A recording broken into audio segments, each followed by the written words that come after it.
तो hello guys, welcome to career mentors. और आज हम स्टार्ट करेंगे क्लास 12th इंडियन इकोनॉमी का chapter Indian 5 year plans in India का लास्ट लेक्चर। अब तक हमारे इस चैप्टर के 3 लेक्चर हो चुके हैं बच्चों, और ये आज हमारा आखिरी लेक्चर है। तो बच्चों ये चैप्टर आज हम इसमें ही खत्म करते हैं, और मेरे को इस बात की बिल्कुल अश्योरेंस है कि आप इस लेक्चर के खत्म होते होते चैप्टर को भली भांति जान जाएंगे। ठीक है बच्चों, तो अब बस हमारे पास 2 टॉपिक है कि जो हमने 5 ईयर प्लान्स एग्जीक्यूट करे। पहले तो मेरे को बताओ फटाफट सोच के कि जो 5 ईयर प्लान्स थे वो शॉर्ट टर्म प्लान्स थे या फिर लॉन्ग टर्म प्लान्स थे, मतलब शॉर्ट पीरियड प्लान्स थे या फिर लॉन्ग पीरियड प्लान्स थे। याद करो, क्या शॉर्ट पीरियड प्लान्स थे? जी हाँ, तो शॉर्ट पीरियड प्लान्स से आपके कौन से बच्चों? 5 ईयर प्लान्स। और 5 ईयर प्लान्स में बच्चों आपको एक बात ध्यान रखनी पड़ेगी कि हमें अब लास्ट टॉपिक क्या पढ़ना है कि हमें क्या क्या अचीवमेंट्स हुए प्लानिंग की वजह से, और क्या क्या डिसएडवांटेज या क्या क्या हमारे लिए फेलियर्स हुए ये प्लानिंग के।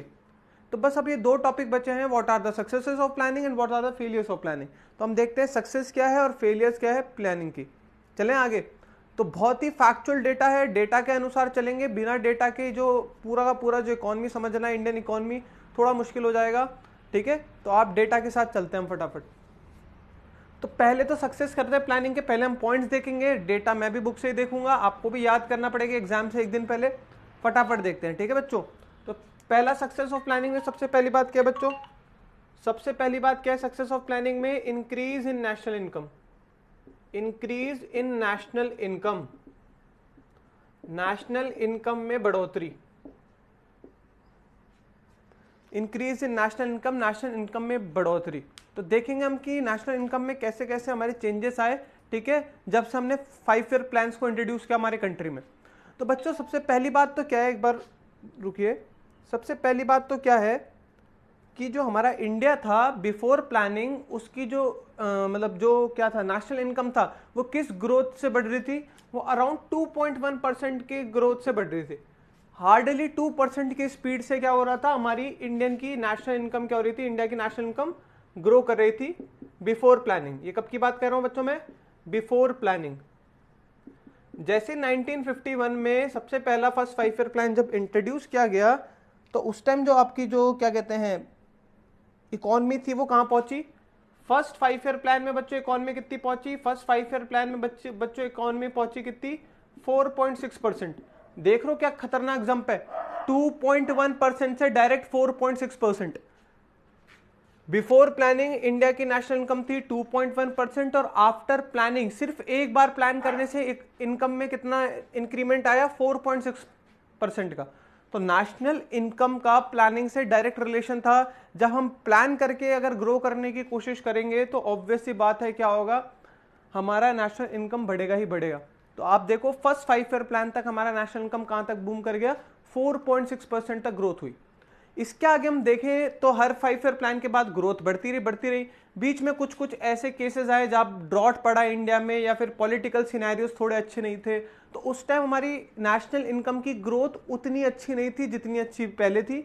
बट फाइनली अगर आप फाइनल जब आप पूरा का पूरा अगर डेटा को एनालाइज करेंगे तो आप ये पाएंगे कि जो हमने 12 5 ईयर प्लान्स में जो हमने अचीव किया वो ओवरऑल हमने सिर्फ इकोनॉमी ग्रोथ ही देखी है ज्यादातर केसेस में। बात समझ में आई?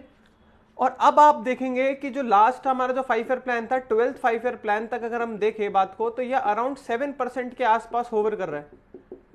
जो आपका नेशनल इनकम है वो ऑन एंड अराउंड 6.8 6.9% 7% के अराउंड कर रहा है। अब आज का करंट सिनेरियो के बारे में हम बात नहीं करेंगे। आज कोरोना वायरस है पहली प्रॉब्लम, उससे सेकंड प्रॉब्लम हमारा कंट्री का ग्रोथ वैसे भी कम ही हो रहा है। अभी कंट्री में अनएम्प्लॉयमेंट भी ज्यादा है। तो अभी की बात नहीं बता रहे, हमारी बुक में जहां तक का डेटा दे रखा है पहले हम वहां की बात कर लेते हैं। तो अराउंड कितना हो रहा है बच्चों? 7% की ग्रोथ ऑन एंड ऑन हमने क्या किया है, अचीव रखी है, इतनी ग्रोथ की है।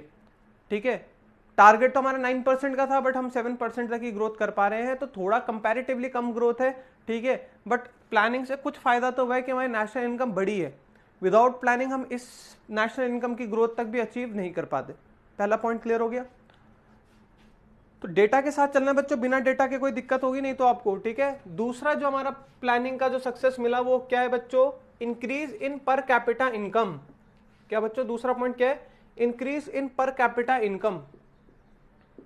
अब पर कैपिटा इनकम क्या होता है बच्चों, याद करो। पता हो तो आपको, आपने पढ़ा होगा क्लास 9th या 10th की इकोनॉमी में। तो बच्चों पर कैपिटा इनकम क्या होता है? पर कैपिटा इनकम किसी भी कंट्री की अगर हमें कैलकुलेट करनी है तो हमें क्या करना पड़ेगा, ध्यान से सुनो।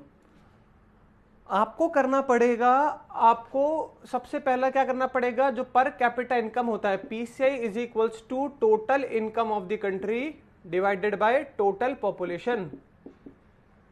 टोटल पॉपुलेशन, तो टोटल इनकम से अगर हम टोटल पॉपुलेशन डिवाइड करते तो हमारा पर कैपिटा इनकम आएगा। मतलब ऑन एन एवरेज एक इंडिविजुअल के पास हमारे कंट्री में कितना पैसा है वो कहलाता है पर कैपिटा इनकम। बात समझ में आए? अगर मैं आपको सस्ती भाषा में समझाऊं तो ऑन एन एवरेज एक इंडिविजुअल के पास या इंडिविजुअल के पास कितना पैसा है, एवरेज की बात कर रहा हूं बच्चे। अगर हमारे इंडिया की per capita income 90,000 rupees per annum है तो इसका मतलब क्या है कि हर एक इंडिविजुअल के pass on an average 90,000 rupees है। इसका तात्पर्य ये बिल्कुल नहीं है कि अंबानी के पास भी 90,000 रुपीज साल के कमाता है और एक बाहर जो गरीब किसान बैठा है या एक गरीब भिखारी जो है, ठीक है, उसके पास भी 90,000 रुपीज है। एवरेज का मतलब तो आप जानते होंगे ना बच्चों।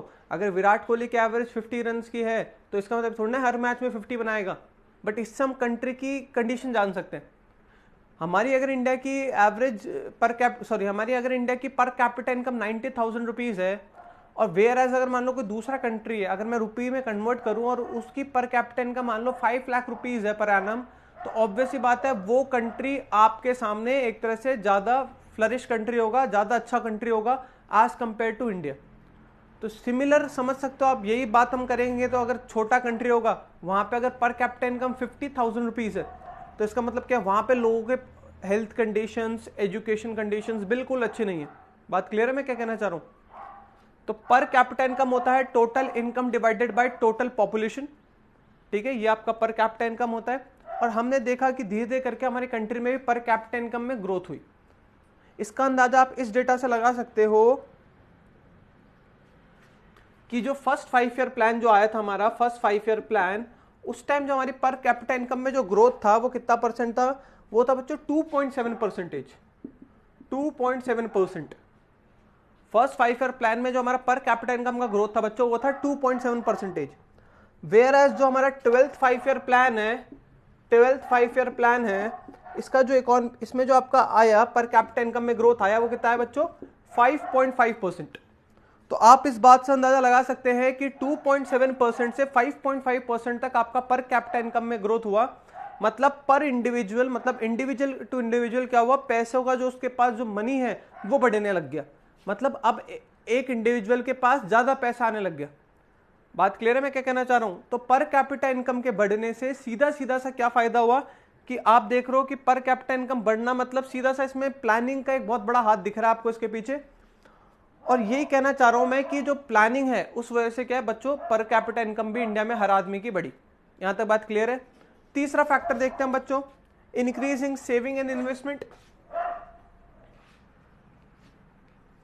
या फिर हम बोले rise in saving and investment. Rise in savings and investment,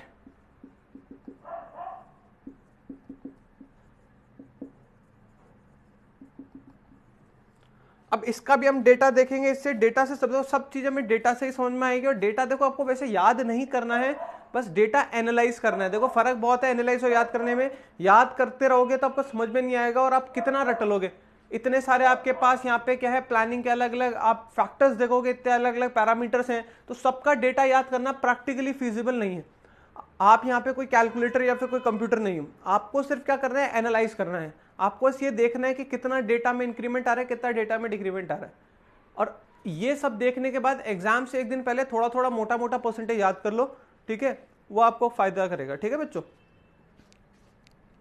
अब देखो रेट ऑफ इन्वेस्टमेंट अगर हम देखें तो रेट ऑफ सेविंग देखें हम, तो पहले जो लोग थे वो अपनी पूरी नेशनल इनकम का, हम हमारी जो कंट्री है, जो पहला 5 ईयर प्लान है, जो 50-51 के आसपास की जो बात है, 1950 और 1951 के आसपास की जो बात है, इस टाइम हम पूरी अपनी नेशनल इनकम का कितना परसेंट सेव करते थे या कितना परसेंट इन्वेस्ट करते थे?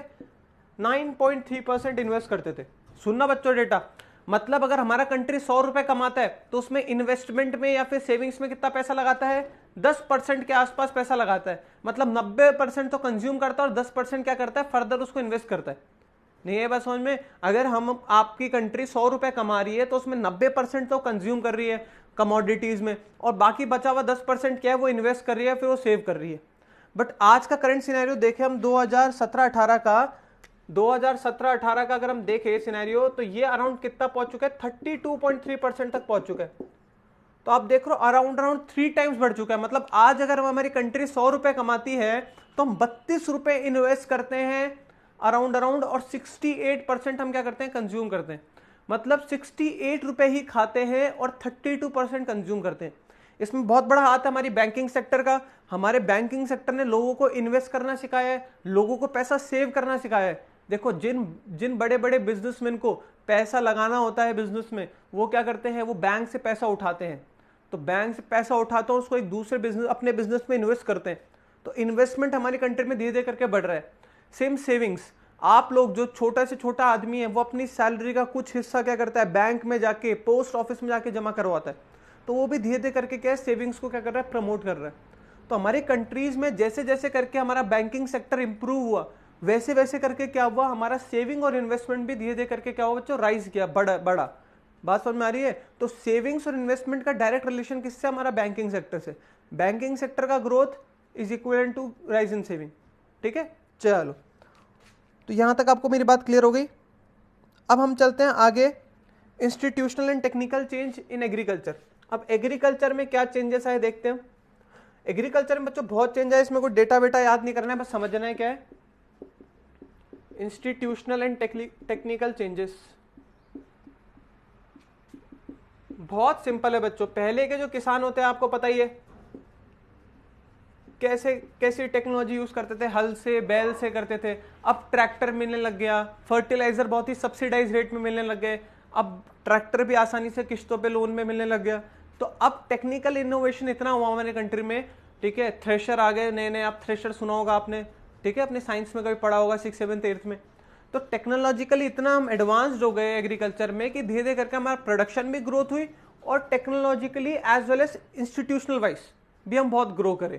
इंस्टीट्यूशनल वाइज का मैं अगर आपको एग्जांपल समझाऊं, तो फॉर एग्जांपल जैसे कि आपने देखा होगा, पहले हमारे कंट्री में लैंड से रिलेटेड बहुत ज़्यादा पंगे थे। उसके लिए सरकार ने क्या किया, लैंड रिफॉर्म्स लाए। लैंड से रिलेटेड पंगे क्या थे, लैंड से रिलेटेड पंगे ये थे कि कोई भी आदमी जितनी मन चाहे उतनी जमीन अपने पास रख सकता है। लैंड सीलिंग नहीं थी कोई, मतलब आपको चाहे तो आप जितनी भी जमीन रख सकते हो।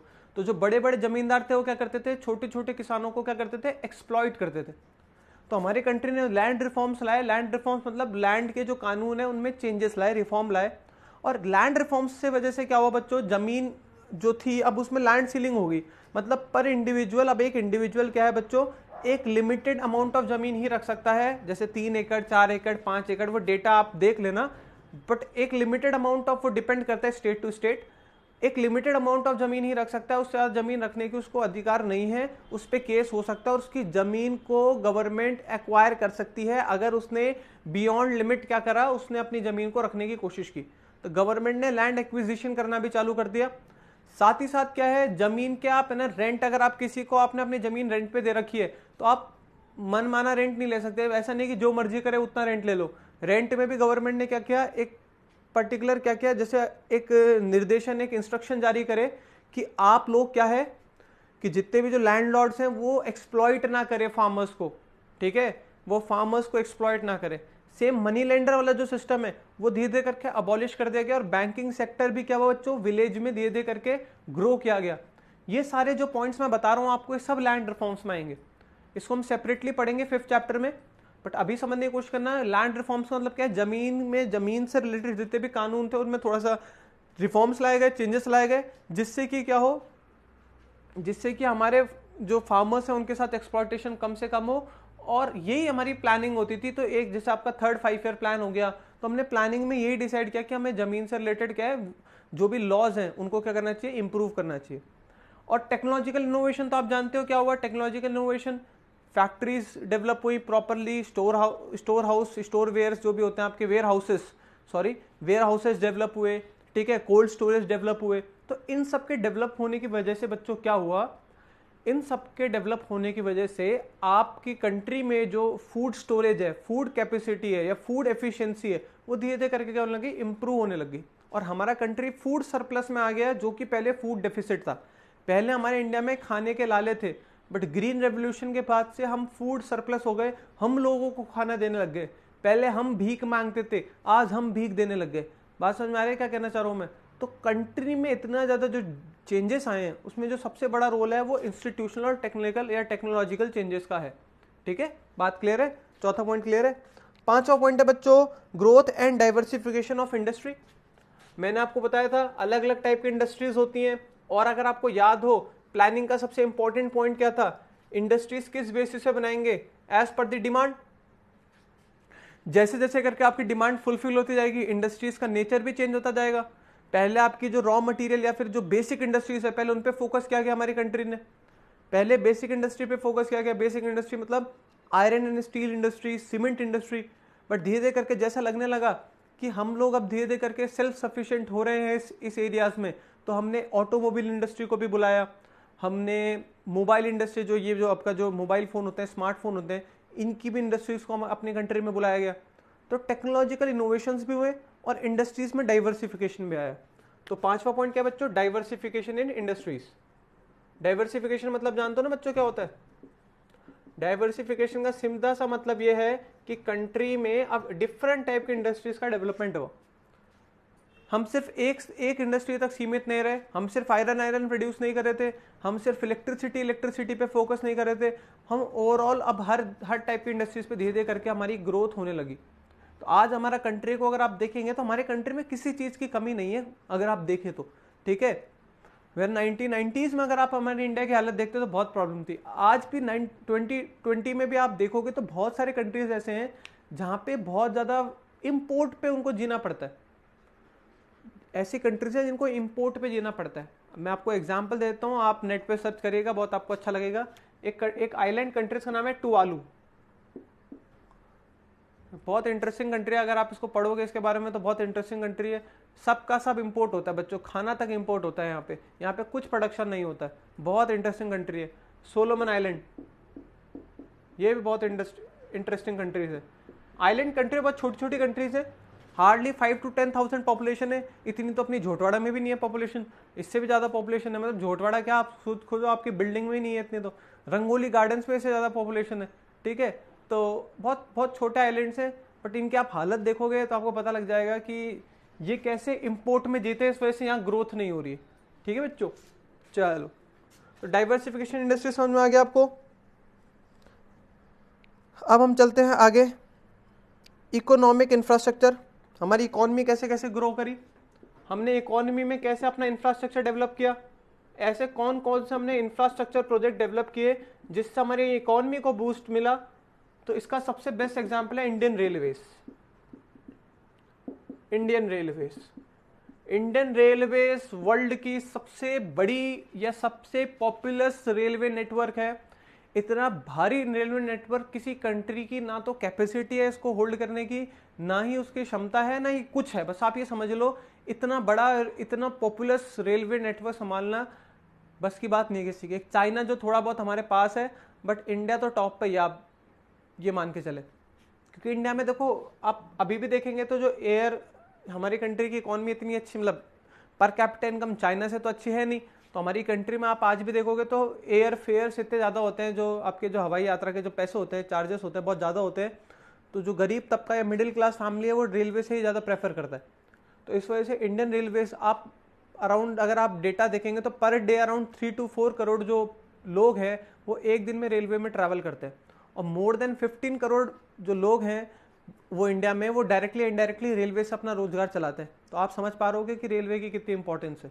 ऑस्ट्रेलिया कॉन्टिनेंट की पॉपुलेशन 3 करोड़ है, इतने तो अपने एक दिन में ट्रेन में ट्रैवल करते हैं। तो आप समझ पा रहे होगे कि ऑस्ट्रेलिया पूरा जितना बड़ा है उतना हम एक ट्रेन में लेके घूमते हैं एक दिन में।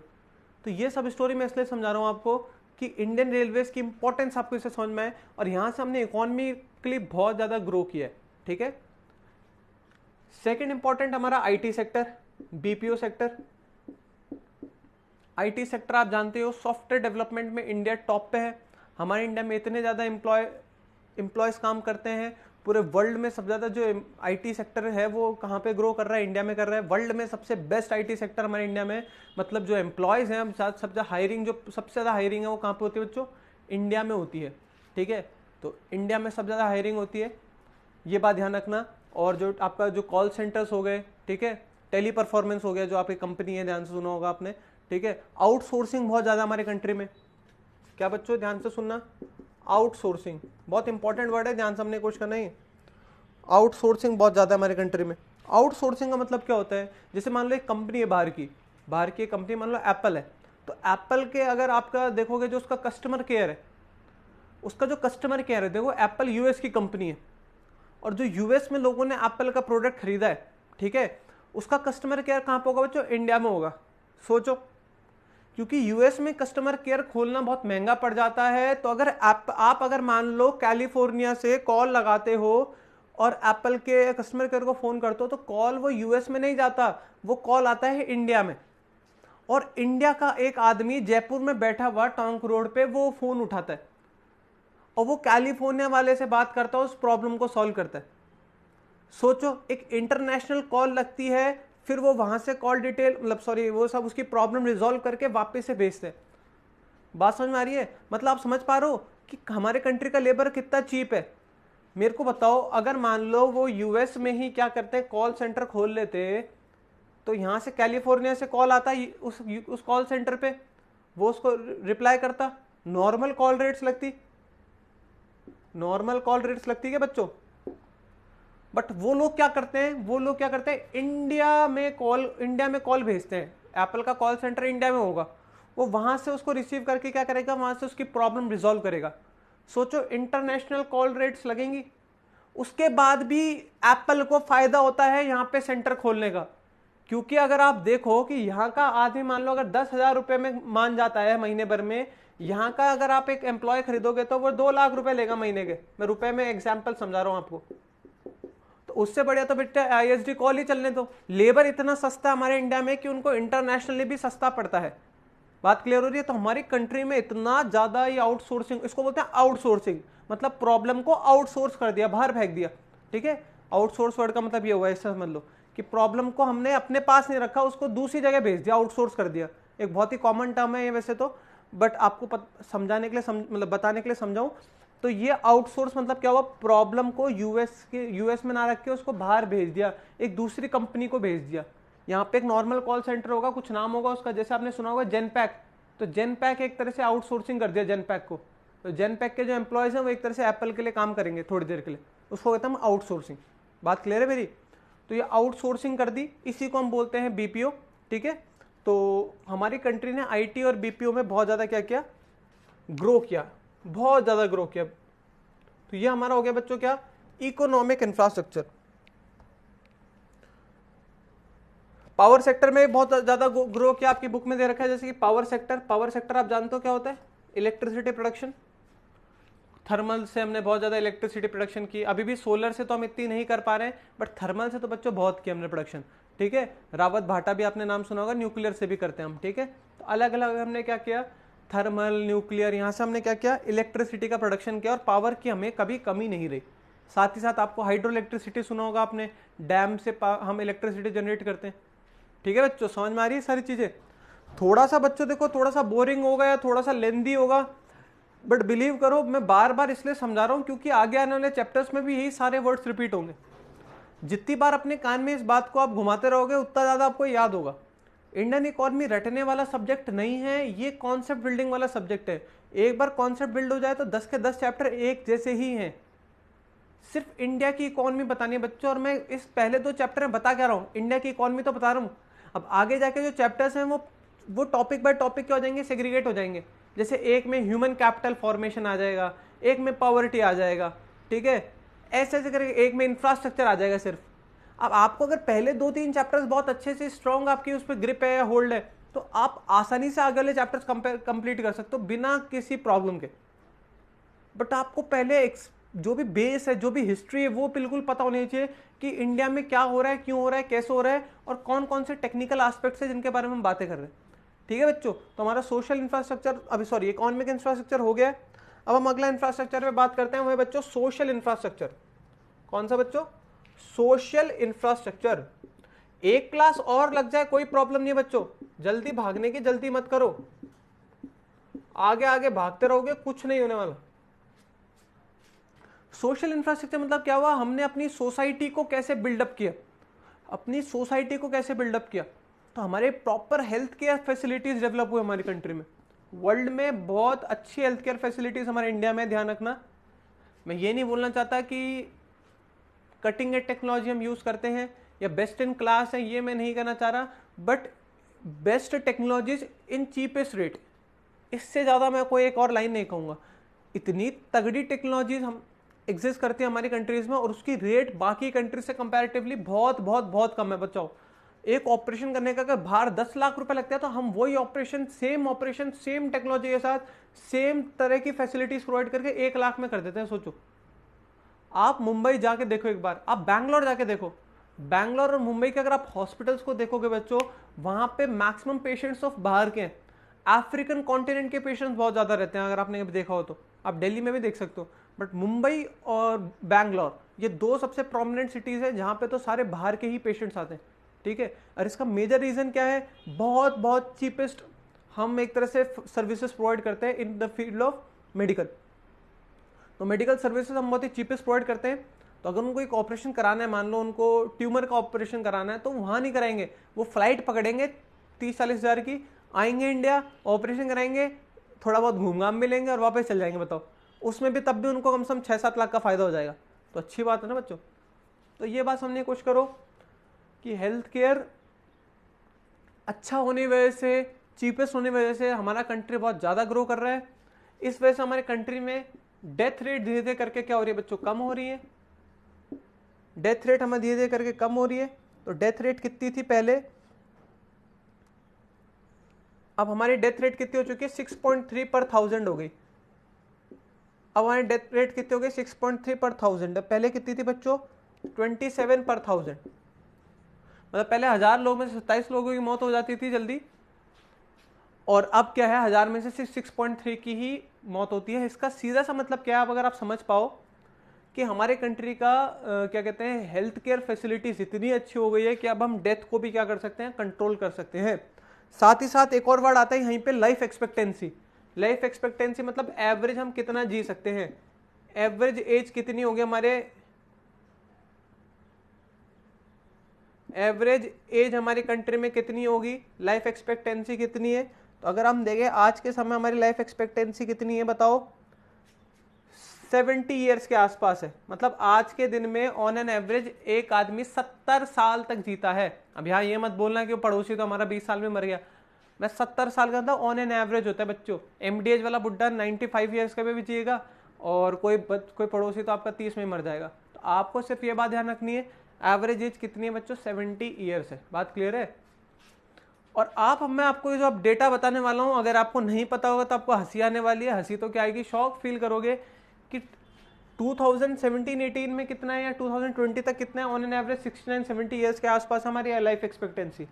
In the year 1951 life expectancy सिर्फ 32 ईयर्स थी बच्चों, 32 ईयर्स, 32 साल थी ऑन एन एवरेज आपकी एज। उससे पहले ही टपक जाते थे आधे ज्यादा लोग। मतलब ऑन एन एवरेज कितनी थी, 32 साल। सोचो 1951 में कितनी लाइफ एक्सपेक्टेंसी थी, 32 ईयर्स। अब थोड़ा अगर आप इमोशनली मेरे साथ कनेक्ट होगा तो आपको समझ में आने लगेगा कि हम कितना ज्यादा अच्छे से ग्रो कर रहे हैं, कि पहले लाइफ एक्सपेक्टेंसी 32 ईयर्स थी और आज 70 ईयर्स है। और आप यकीन मानो कि 2020, इन द ईयर 2020, मतलब आज हम इतने ज्यादा टेक्नोलॉजिकल एडवांस्ड है। अफ्रीका के कुछ कंट्री है जहां पे लाइफ एक्सपेक्टेंसी मतलब 21 से 22 ईयर्स है।